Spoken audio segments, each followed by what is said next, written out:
Hello and a very warm welcome. Driver ratings for the Miami Grand Prix. F1 visited Miami for the first time and we saw Max dominate the race really after an overtake on Charles Leclerc. The first 47 laps were boring, then it got quite entertaining with a late safety car. Let's get into it. All 20 drivers covered as we rate them out of 10 for their weekend. We start with Pier Gasly, 1. And I give him 1 for the contact with Norris, really. I mean, what was he doing? He knew he had damage. Should have not been on the racing line. Should have been further to the right. Caused an unnecessary crash. P7 in quality, back to being consistent. But yeah, he had contact with Alonso. Then his car was damaged. And then he had contact with Norris. Yeah, he should have been well off the line if he knew his car was damaged. Yuki Tsunoda 5, P9 in quali. Yeah, he's improved Tsunoda, but in the race, not amazing. P12. Daniel Ricardo 5. Feel a bit for Ricardo. He had quite a few issues during the weekend.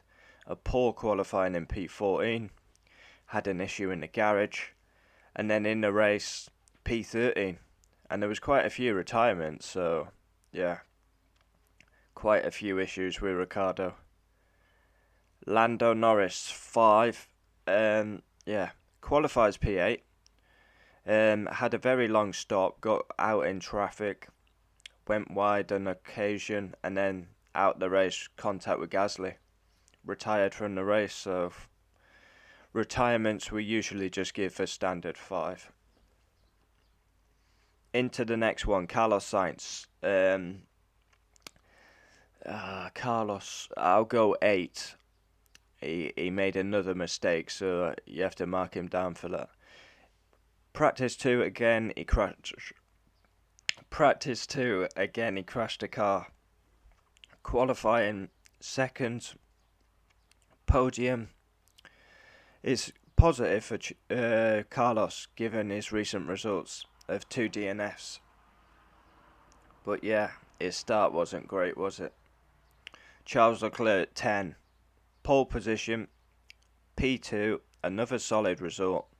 Max was quicker on the day, but Charles is doing a good job. He's picking up the points on bad days as well as good days.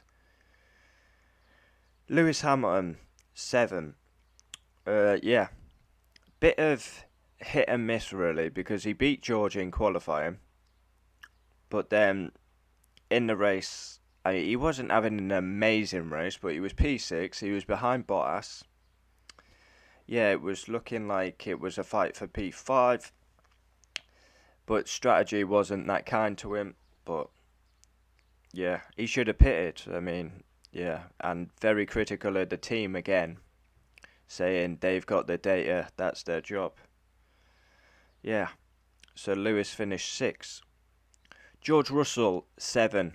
Now Russell's the opposite. He had a poor qualifying, a very good race. Made a mistake in quali, started P12, gained 7 positions in the race up to P5.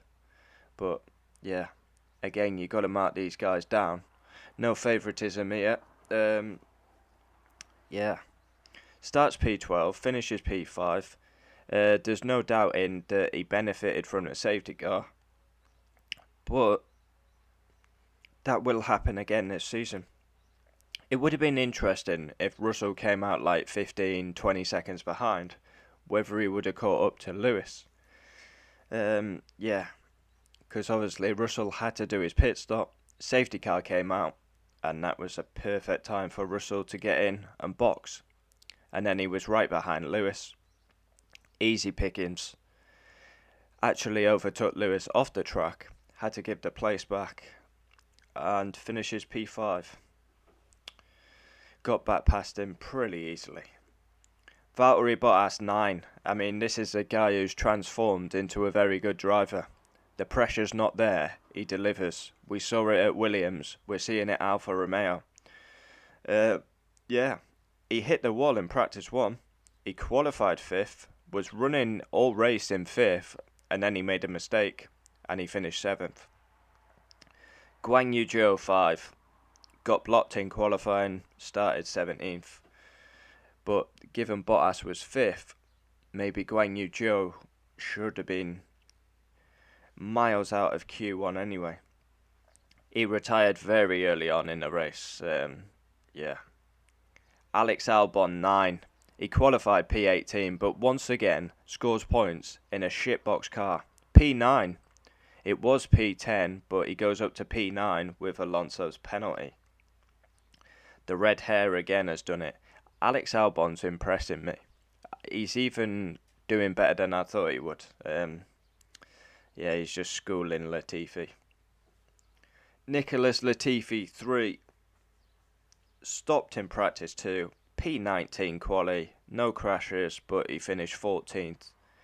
Outshined by Albon. He needs to replace him. Alonso, I'll go 5. P11 quali. He finished P11 in the race. Now, he crossed the line in like 8th, but with his penalties, he ends up back in 11th. Gasly, contact with Gasly.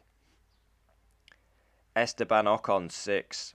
Now, he's done a really good race as Esteban Ocon, but the crash in practice 3 has cost him really badly because he's had to come flying through the field.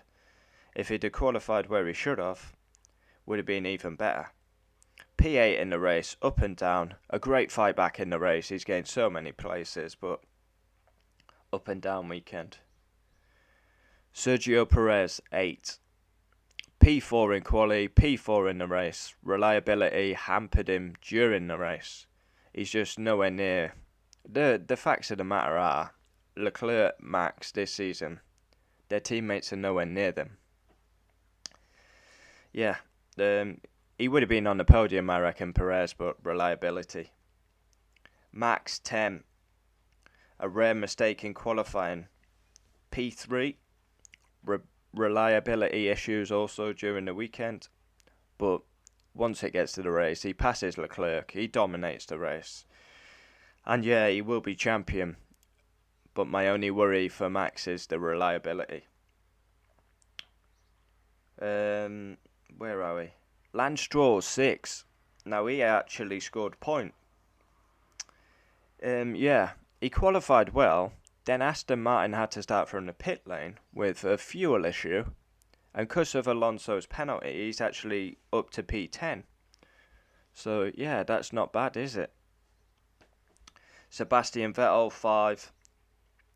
Yeah, coming into the weekend, Vettel looked like a homeless man. And yeah, not washed in 4 months, it looks like. Yeah, had to start from the pit lane, both Astons, with a fuel issue. And then he was having good battles with Mick Magnussen. But yeah, contact with Mick. It's like a father and son bond. Yeah, Mick was down the inside, Sebastian turned in, big contact. Kevin Magnussen 2. I thought that's probably his worst weekend since he's returned, Magnussen. P16 quali. Retired on the last lap, I believe. And again, this dodgy weaving on the straights. Got a black and white flag for it. Mick Schumacher 8. I would say one of his best weekends, but again, the result doesn't show how good his performance actually was. So he qualified P15 ahead of Mick. P15 ahead of Kevin. And he was on for points. But then had that contact with Vettel. Really disappointing for Mick, as it was one of his better weekends. Better check, I've got everyone. The old counteroo. 1, 2, 3, 4, 5, 6, 7, 8, 9, 10. So there we have it. Driver ratings for the Miami Grand Prix. We will be doing a bit of a video about Miami. Was it a success or a failure? But yeah, a lot of hype, a lot of talking. The track, well, we'll cover it in a separate video, but there we have it, driver ratings. Comment down below. Of course, driver ratings always cause controversy because you're marking the drivers out of 10. But yeah, all about opinions. If you want to join the WhatsApp group, be sure to email me. We'll get that all arranged and sorted. Adios.